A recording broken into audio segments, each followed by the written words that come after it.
ठीक है, ये जो मंगल मोहक साहब हैं, इनको अपनी मेरे ख्याल से यूट्यूब की वीडियोस का स्टैंडर्ड कुछ बढ़ाना चाहिए, और वो इस तरीके से कि महज ये कह देना कि जी सऊदी अरब में रिपोर्टेड केस कम होते हैं। भाई इसकी दलील क्या है? आपके पास कोई डेटा आपके पास मौजूद है, कोई उसकी उसका उसका कोई एविडेंस है? ये जो आपने अटकल और महज अंदाजे से एक बात कही कि चूंकि वहां रेप के लिए 2 मेल विटनेसेस का होना ज़रूरी है, तो वो कहाँ से आएँगे? लिहाज़ा साबित हुआ कि रेप तो होता होगा, लेकिन तो अच्छा मुफ्ती साहब दरअसल अभी एक वीडियो आई है जिसके ताल्लुक से अभी बात भी हुई थी, तो मैं चाह रहा था कि उसके ऊपर आपके के कुछ पॉइंट आ जाएँ, कुछ बातें आ जाएँ। वो अगर आप इजाज़त दें तो पहले वो वीडियो मैं आपको सुना दूँ? जी हाँ, ज़रूर। जी, जी। एक मिनट। और रही सऊदी अरेबिया की बात, तो उधर ऐसा नहीं है कि रेप्स कम है, रिपोर्टेड रेप्स कम है। क्योंकि सऊदी कोर्ट्स के हिसाब से एक रेपिस्ट को कन्विक्ट करने के लिए 2 मेल आई विटनेसेस होने चाहिए। अब एक रेप के केस में 2 मेल आई विटनेसेस कहाँ से आएंगे लड़के की साइड में? लड़कियों को बोलना कि वो छोटे कपड़े ना पहने या फिर देर रात बाहर ना जाए एक शॉर्ट टर्म सोल्यूशन है। लॉन्ग टर्म सोल्यूशन तभी होगा जब हमारी जी, मुफ्ती आपने सुना इन्होंने जो असल इस्लामिक कानून है, जिसके ताल्लुक से ये बात कही जाती है कि सबसे कम जो रेप वगैरह का मामला अरब कंट्रीज़ में आता है, इनके ताल्लुक से इन्होंने ये बात कही कि चूँकि वहाँ पे रिपोर्टेड केस कम हैं और आई विटनेसेस वहाँ नहीं होते हैं, जो 2 मेल होना चाहिए।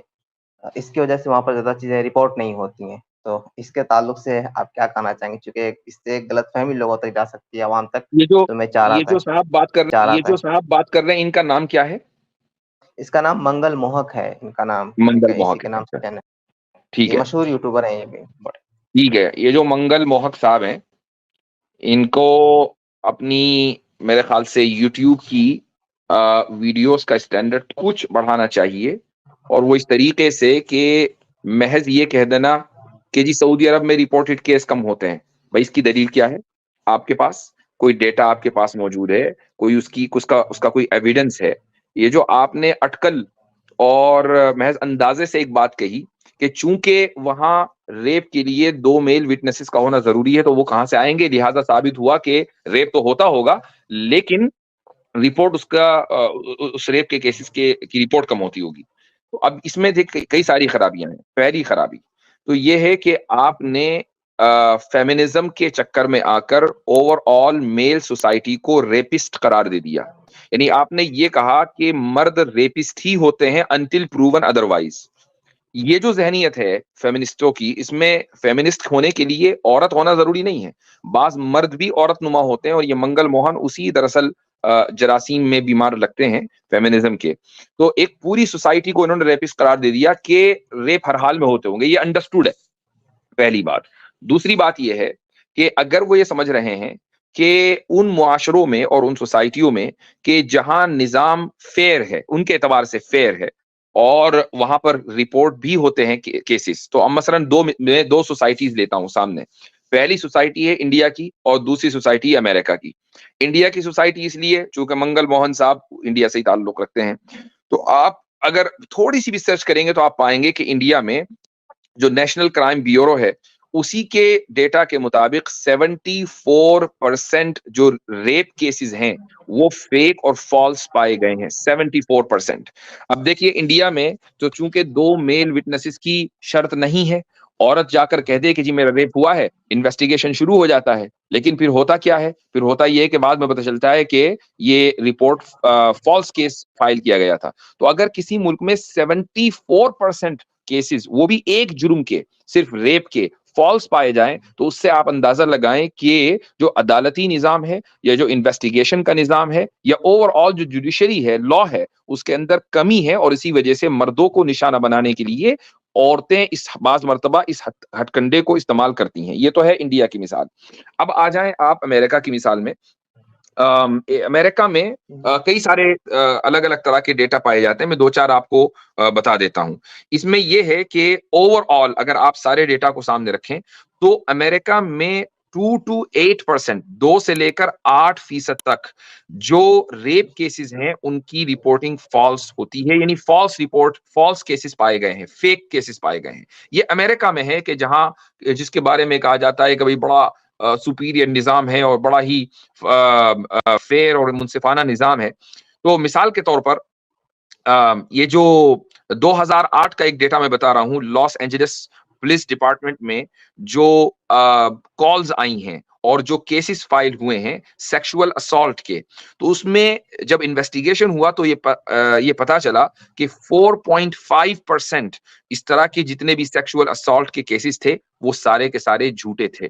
तो होता क्या है इन ममालिक में कि औरत की बात को, जो कि मुद्दईया है यानी जो दावा करने वाली है, उसी की बात को टेस्टिमनी और गवाही मान लिया जाता है, केस रजिस्टर्ड हो जाता है और उसके बाद इन्वेस्टिगेशन किया जाता है। इंडिया और इस जैसे जो थर्ड वर्ल्ड के ममालिक हैं उनमें बाकायदा थर्ड डिग्री टॉर्चर के जरिए मर्द से ये उगलवाया जाता है कि कुछ ना कुछ हुआ है। उसके बावजूद अगर 75% 74% केसेस फॉल्स निकल रहे हैं तो फिर सऊदी अरब को ब्लेम देना कि यहाँ यानी यहाँ रेप तो जरूर होते होंगे लेकिन ये अनरिपोर्टेड होते होंगे, ये महज एक तरह का धोखा है और फेमिनिज्म के नशे में इस तरह का दावा किया गया है। जी जी बिल्कुल हजरत। सही। हजरत एक और इल्जाम लगाया था इन्होंने, तो उस पे भी आसिम भाई ने इसी जी को जी जवाब दिया था कि इस्लाम में भी कास्टिज्म है करके। तो माशाल्लाह बहुत बेहतरीन तरीके से जवाब दिया था आसिम भाई ने इसी यूट्यूबर को।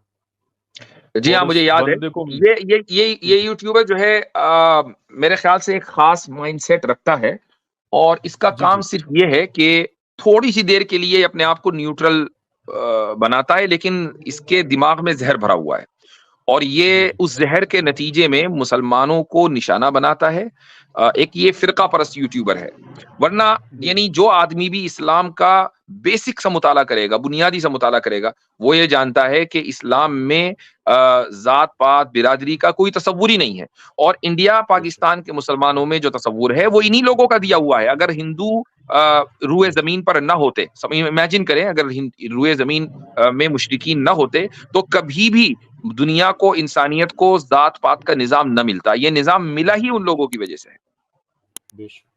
हजरत आपने एक बात की थी कि ये जो भाई है इनको अपने YouTube का जो चैनल का स्टैंडर्ड है वो बढ़ा लेना चाहिए। मैं कहता हूँ अप्लायंसेज स्टोर वालों को YouTube की इक्विपमेंट्स महंगी कर देनी चाहिए आज के दौर में। हर बंदा ये सारा भी है। यूट्यूबर पड़ा हुआ है। हजरत ये स्लोली मीठा मीठा बन के है ना, और तुरंत हमारे मुसलमान जो है ना इनको ऊपर चढ़ा लेते हैं। अरे भाई क्या बात कर दी, चलो मिलियंस मारते हैं। और एक वीडियो पे मिलियंस में चले जाते हैं इनके व्यूज, इतने घटिया रिसर्च के ऊपर में, पता नहीं कैसे। जी सही। अच्छा, और दूसरी बात ये है कि इन्होंने जो बात कही है इनके पीछे कोई एविडेंस नहीं, बस मैं कह रहा हूँ मान लो मेरी बात, इसके अलावा और कोई दलील नहीं है इनकी बातों के पीछे।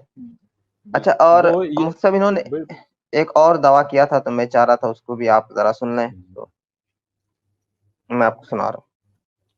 तभी तो हमारे घर सेफ है। तो इक्वल राइट्स होनी चाहिए, पर वाइफ को हस्बैंड की बात हर बार माननी चाहिए। ये जेंडर एटीट्यूड सबसे बुरे थे मुस्लिम्स के बीच और बेस्ट थे सिख समाज में। ये मत समझना कि साउथ इंडियन स्टेट्स में बहुत अच्छे। तो इन्होंने जो कहा है कि ये जो जेंडर एट्रीब्यूट्स हैं वाइफ को हर बात शोहर की माननी चाहिए, ये सबसे पहले मुस्लिम्स में थे और उसके बाद सिख में थे।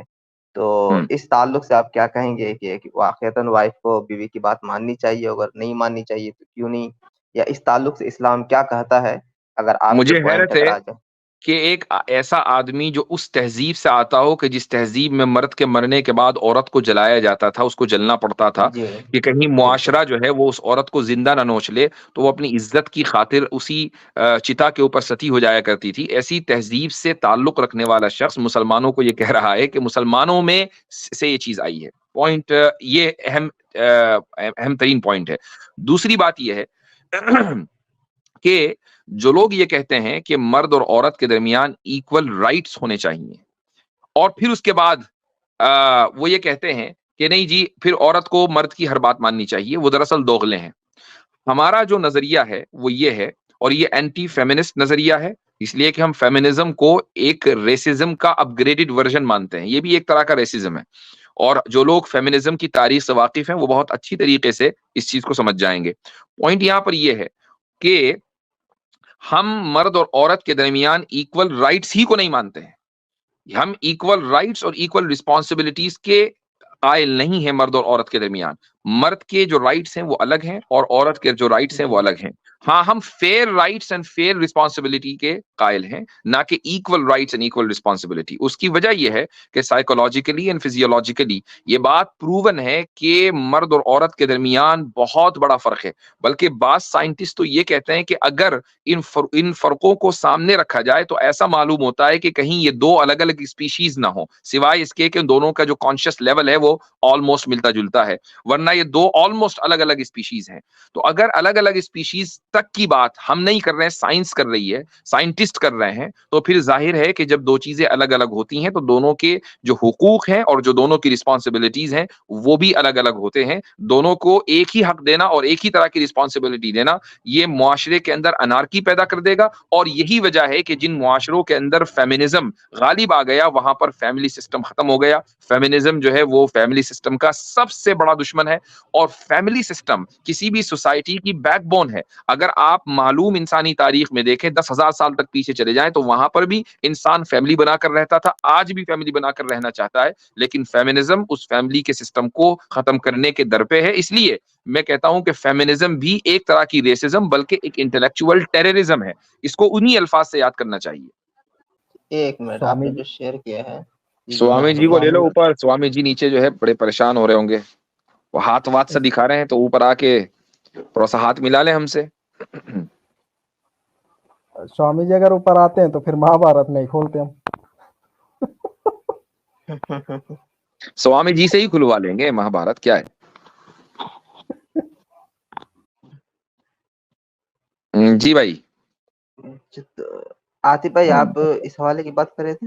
हाँ जी जी, अच्छा हजरत, ये है महाभारत का जो है ये आदि पर्व है, चैप्टर नंबर 73 है। इसमें कहा गया है, इसको थोड़ा बड़ा हो जाएगा अभी, चलो रहने दे, कोई बात नहीं, पढ़ लेंगे। इसमें कहा गया है, शकुंतला ने कहा कि महाराज मेरे ही, जो उनसे शादी करने के लिए आए थे, एक जंगल में एक महाराज आए थे शकुंतला जी के पास। तो उन्होंने कहा, महाराज पिता ही मेरे प्रभु हैं, उन्हें मैं सदा अपना सर्वोत्कृष्ट देवता मानती हूँ। पिताजी मुझे जिसको सौंप देंगे वही मेरा पति होगा। अब आगे क्या कहते हैं, आगे कहती हैं कि कुमार अवस्था में पिता, जवानी में पति और बुढ़ापे में पुत्र रक्षा करता है। अतः स्त्री को कभी स्वतंत्र नहीं रहना चाहिए, औरत को जो कभी है वो फ्री नहीं रहना चाहिए, उसका रक्षक कोई ना कोई मर्द जरूर होना चाहिए। तो ये जो है, जो आज के लोग जो रिफॉर्म धर्म वाले कहते हैं कि इस्लाम में जो है वो औरत को कई सारे तरह की बातें करते हैं, वो खुद अगर ग्रंथ पढ़ लें तो उन्हें यहाँ से पता चल जाए कि हाँ वाकई में हमारे ग्रंथों में क्या चीज लिखी हुई है। जी हाँ, जबरदस्त रेफरेंस है, लगता है इसने डरा दिया।